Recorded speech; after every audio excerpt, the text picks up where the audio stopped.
మీ అందరికీ తెలుసు, సంధ్య థియేటర్ సంఘటన జరిగి 2 వారాలు గడుస్తుంది.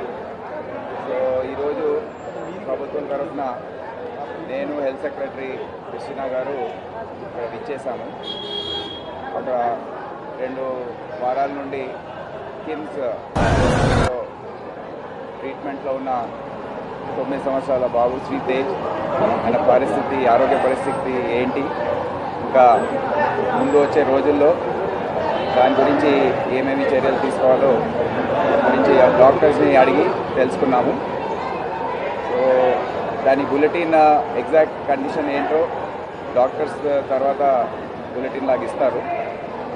ముఖ్యంగా ఆ రోజు జరిగిన తొక్కిసలాట్లో శ్రీ తేజ్కి బ్రెయిన్ డ్యామేజ్ జరిగింది. ఆక్సిజన్ అందక హైపాక్సియా బ్రెయిన్ డ్యామేజ్ అంటారు, అది జరిగింది.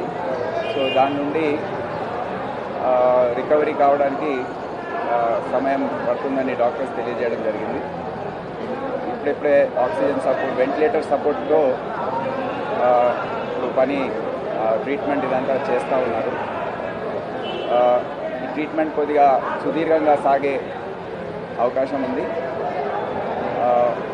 టెక్నికల్ ఆస్పెక్ట్స్ ఏదైతే ఉన్నాయో అవి తొందరలో డాక్టర్స్ టీం ఒకటి రివ్యూ చేసి ఒక బులెటిన్ లాగా వాళ్ళు ఇష్యూ చేస్తారు.